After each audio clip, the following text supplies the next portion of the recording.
In the heart of Mongolia and China, ancient secrets lurk beneath the surface.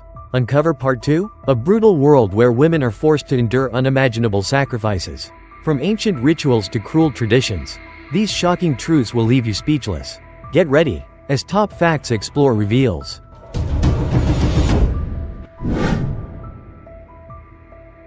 Top 5 Bloodworm. Genghis Khan died on Lupan Mountain. According to ancient Mongolian customs, the body must be buried before it starts to decompose. At that time, they relied on anti-corrosion methods, and it was clear that no troops could leave the Badain Jaran area before the body decayed. So, the only solution? Genghis Khan was buried somewhere deep in the Badain Jaran Desert, hidden in the heart of Mongolia's secrets. After Genghis Khan's death, his tomb was guarded by mysterious creatures that Westerners came to know as the Mongolian Death Worm. The legend of this terrifying creature began to spread, starting with a single man, Dante Bazar. In 1922, Bazar, then the Prime Minister of Mongolia, shocked the Western world by revealing the bloodworm story at a banquet. He spoke with eerie detail, describing how this monstrous creature guarded Genghis Khan's tomb. It left everyone stunned, hanging on his every word. But as Bazar spoke, his entourage began to worry. They feared that the Western explorers in the room might set off on a dangerous quest to find these bloodworms. Suddenly, a bowl of wine was thrown in Bazar's face, signaling a warning. These explorers had no idea what they were getting into. Bazar quickly regained his composure and began to warn everyone in the room, "If you want to live, don't go near them." He described the bloodworm in chilling detail, saying it was 2 feet long, around 60 centimeters. Like a giant, blood-filled intestine with no head or legs, it lurked beneath the dunes, emerging suddenly to attack its prey. Its mouth was a bloody, gaping maw, and its entire body was poisonous. Anyone who touched it would die instantly. From that moment on, the bloodworm became a coveted secret among Western explorers, with one burning desire: to find the creature and, with it, the lost tomb of Genghis Khan. Could the Mongolian Death Worm be the key to one of history's greatest mysteries? The search continues. Top 4. The Mongolian Demon Mountain. Deep in Russia's Buryatia Republic, nestled in southern Siberia, lies the Himaldabin mountain range, one of the oldest on Earth, towering over 2.396 meters and stretching across 350 kilometers. These mountains sit beside the majestic Lake Baikal. While they are a popular destination for hikers, they are also home to an ancient, terrifying mystery. In the summer of 1993, a group of 7 mountaineers, led by Lyudmila Korovina, set out to conquer the rugged terrain. On August 2nd, they arrived in Murillo, eager to begin their journey through the heart of the Himaldabin Mountains, planning to meet at Lake Patao. However, what began as an exciting adventure soon turned into an unimaginable nightmare. The first 2 days were uneventful as the team ascended Mount Retransleta. But then the weather turned. Torrential rains soaked them for 2 days, and the conditions worsened as they neared Mount Hanwula. Violent winds and plummeting temperatures added to their struggles, but nothing could have prepared them for the horror that followed.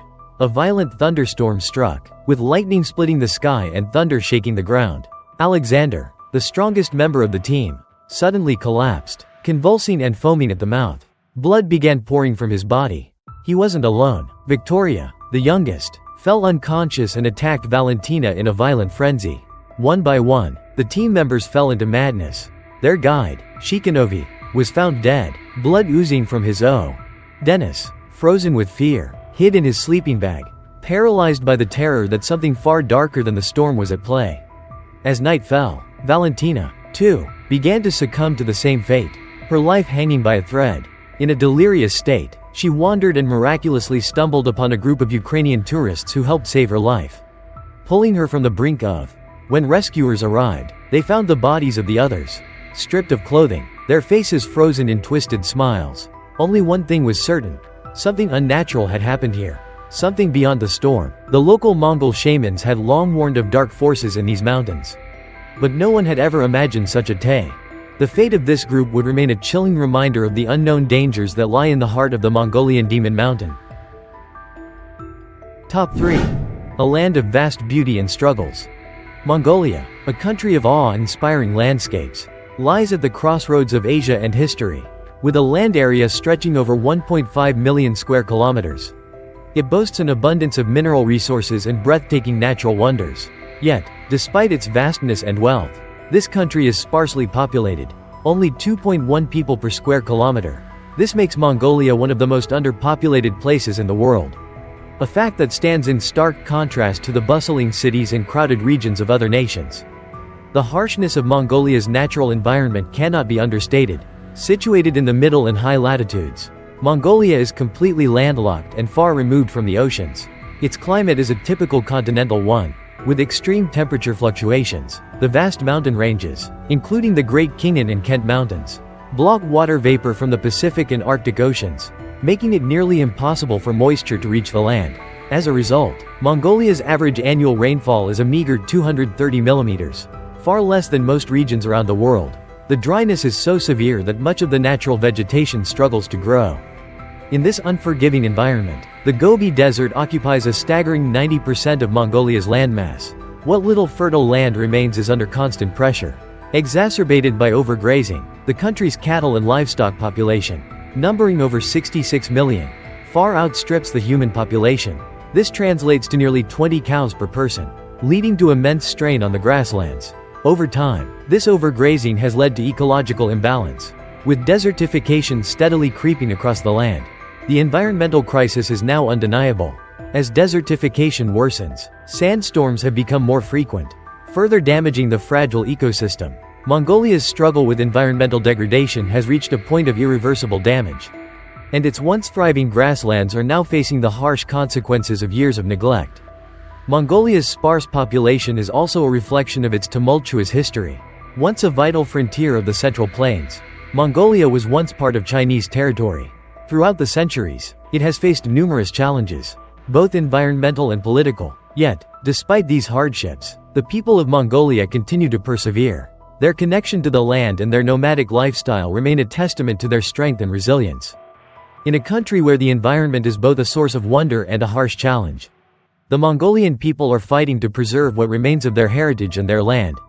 But with each passing year, the balance becomes harder to maintain. The vast, barren stretches of the Gobi Desert and the cries of sandstorms are a powerful reminder of the delicate and increasingly fragile nature of this ancient land. Top 2. The Mongol Navy. The Mongol Empire, at its height, was the largest empire in history, stretching across continents. From east to west, south to north, the Mongols faced few enemies they couldn't defeat. But their success wasn't just luck. It was a result of their strong cavalry, expert swordsmanship, and an inclusive mindset that allowed them to govern vast territories efficiently.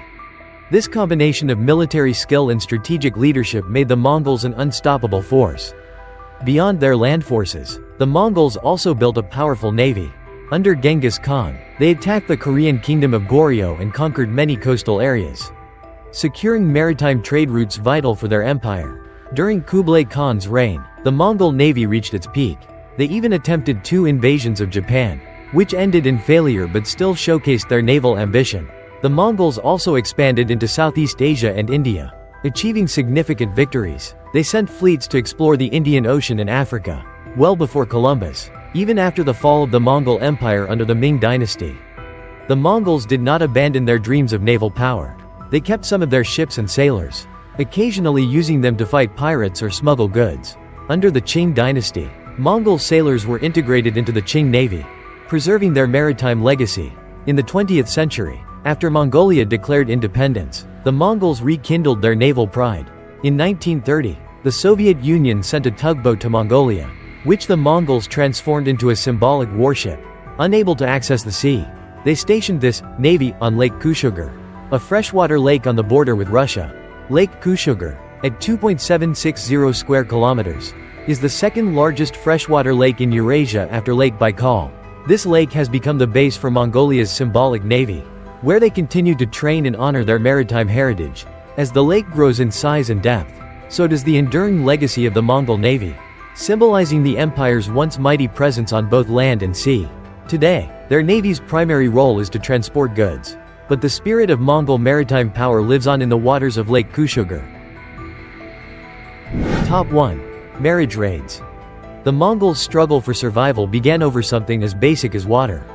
What started as a fight for resources escalated into raids for cattle and sheep. But eventually, it took a darker turn: the kidnapping of women. Why? Because in the harsh steppes, survival wasn't just about food. Women were the most valuable resource. More people meant a stronger tribe. And that power brought more opportunities to plunder. To thrive, the Mongols needed cattle, sheep, and women. Tribes that were weak or unprotected were easy targets. The worst part? Women were at constant risk of being stolen, even during their marriages. This practice, called marriage raids, spread across the grasslands, especially during the Xiongnu period, and continued into the Mongol era. Why? The Mongols had strict inter-ethnic marriage rules. Men had to marry outside their clans to avoid incest. But with the vast distances between tribes and constant war, raiding for wives was far easier than negotiating a marriage. Even Genghis Khan grew up in this brutal world. His mother was kidnapped by his father and forced into marriage. But she complied and bore him many children. Things began to change when Genghis Khan unified the tribes. He enacted a new code of laws, abolishing marriage raids to protect Mongol women and bring unity. But while violence decreased, many poor Mongols struggled to marry, rallying around Genghis Khan to fuel his military campaigns for wealth and women. Mongolia also had another shocking tradition, levirate marriage. When a man died, his widow had to marry his brother or son. In a world of constant warfare, men died young, but women were spared. This often led to men having multiple wives, and widows being passed to the nearest male relative. These brutal practices defined Mongol society. And while Genghis Khan ended marriage raids, the violence and conquest that shaped the Mongol Empire remained. Okay, which of these discoveries shocked you the most? Drop a comment below and share your thoughts. And don't forget to subscribe. You won't want to miss the incredible stories coming next. See you in the next video.